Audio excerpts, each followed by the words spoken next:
Welcome to answer your question. Dari Reddy Basiri, Mas mau tanya, jika tren sudah ketembus, misal mau bullish tapi di indikator stokastik kalau RSI ada persilangan ke bawah, mau downtrend, gimana Mas? Mau mengendalikan indikator apa analisa sendiri? Kita contohkan bahwa market itu kan kayak gini ya, dia tuh ketembus. Ini di stokastik di bawah sini, dia masih di bawah sini. Kalau di bawah berarti dia terlalu murah, kebanyakan bakalan naik. Ini kita harus bagaimana nih? Kalau biasanya setelah dia break, dia kan retest tuh.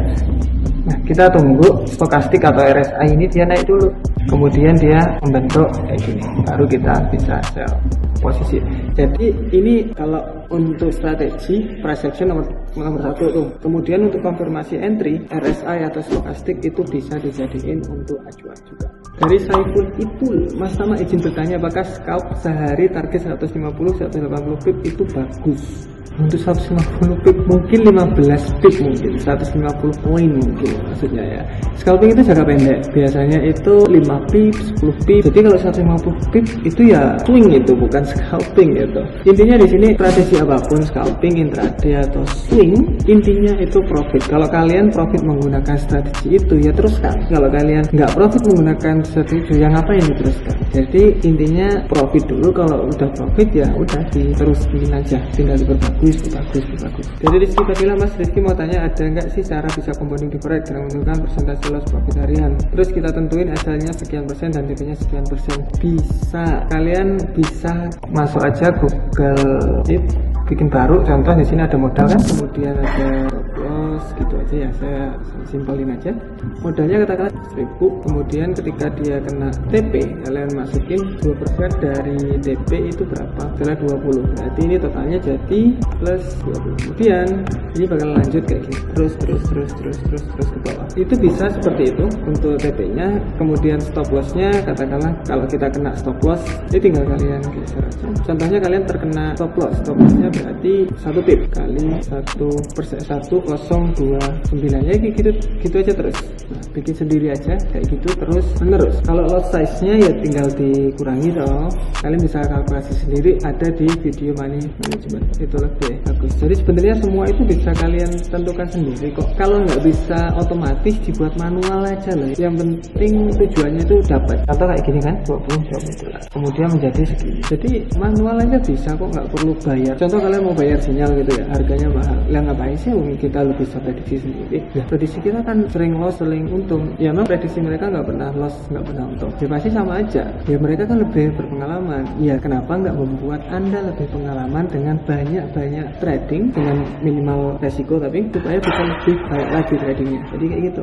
Oke, dari Aldi Redmilo, boleh nggak bang target 50 poin per hari tanpa cut loss dan dengan lot yang ideal? Untuk tanpa cut loss itu kita harus garis bawahi dulu. Ketika kita melihat marketnya dan kita fokus sama trading newsnya, itu nggak masalah. Selama kita melihat, katakanlah kayak kita scalping kan, awal-awal kita nggak ditaruh stop loss dulu. Ketika dia agak turun, kita entry lagi baru taruh stop loss. Di pertanyaan Bapak agak tricky, soalnya untuk cut loss itu kalau nggak ada cut loss, tiba-tiba ada berita, itu bahaya. Makanya kita harus cek berita terlebih dahulu, itu yang pertama. Kemudian kalau ada berita, mending di cut dulu aja. Kemudian yang kedua, kita harus watching atau kita harus melihat terus, karena takutnya nanti tiba-tiba dia nggak cocok. Nah, ketika nggak sesuai dengan analisa, ya kita cut loss aja. Jadi kalau saran saya mending kayak gitu. Kalau dibilang tanpa cut loss, dicoba aja di backtest, karena setiap orang itu berbeda-beda. Contoh kalian itu backtesting selama 100 kali, ternyata tanpa stop loss.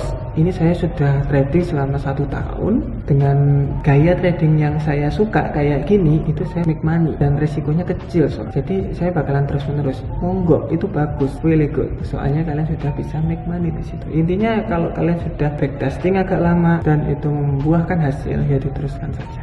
Dari Adgil Syahrul Syukur, tolong bikin video pengaplikasian teknik fundamental ke dalam chart, pengaplikasikan Forex Factory dalam chart. Kita udah bahas ini sebenarnya di sini, atau kalian bisa lihat di deskripsi, tinggal diklik aja. Soul Eater. Kang Tama, kalau di forex ada nggak sih kompensasi atau averaging melibatkan modal untuk menutup kerugian sebelumnya? Kalau ada seperti apa dan bagaimana itu Kang? Nah ini biasanya kan orang binomo kayak gini atau orang binari kayak gini. Kalau di forex apakah ada? Bukan maksudnya ada, tapi bisa. Di forex itu terserah kita. Kayak broker itu cuma ngasih ini loh uang trading. Cara tradingnya terserah, resiko tradingnya terserah, stop loss, kemudian take profitnya berapa terserah, time frame berapa terserah. Jadi semuanya itu terserah kita. Jadi enak sebenarnya. Yang kontrol penuh itu kita kalau di forex. Kalau loss ya kita yang loss. Broker nggak ada hubungannya. Jadi kalau jawabannya itu bukan ada nggak sih, tapi bisa nggak sih. Jawabannya adalah bisa. Dan seperti apa? Ya kayak di binari, ketika kita buy posisi dia turun, terserah turunnya seberapa, kita bisa buy posisi lagi dengan lot double, katakanlah pakai 1 lot, ya turun pakai 2 lot. Itu bahaya sekali dan saya nggak saranin kalau di trading forex. Dari Gordon, apakah chart di TradingView dan MT4 apakah sama? Bagaimana cara menggabungkannya? Jawabannya adalah ada yang sama, ada yang enggak. Soalnya server dari broker-broker itu berbeda-beda. Kemudian bagaimana cara menggabungkannya? Ada beberapa broker yang bisa connect ke TradingView, contoh FXCM, kemudian Wanda itu bisa connect, dan banyak juga yang tidak bisa connect. Kalau kalian lihat di sini TradingView, kalian bisa klik trading panel di sini, kemudian klik 3 itu. Nah ini broker yang bisa connect sama TradingView. Bang coba trading di MT4 pakai HP, sebenarnya sama aja kok. Dari pakai HP atau pakai TradingView itu sebenarnya sama. Saya memakai TradingView karena udah biasa memakainya dan lebih enak menurut saya karena besar. Kalau di HP kan kecil saya. Tapi intinya itu sebenarnya sama saja, nggak ada yang beda. Mas mau tanya kalau resiko 2,5% gimana Mas? Cukup aman nggak? Kalau saya saranin 1-2%. Apalagi kalau modalnya kecil. Berarti kan kalau modal kecil itu biasanya orang-orang yang masih baru trading forex. Saya saranin malah 1% malah. Kalau bisa 0,5 ya 0,5%. Dapatnya dikit, iya kalian itu masih belajar. Jadi nggak bisa resiko itu gede-gede. Pakai resiko kecil dulu. Soalnya kalian masih belajar. That's it. See you tomorrow. Bye bye.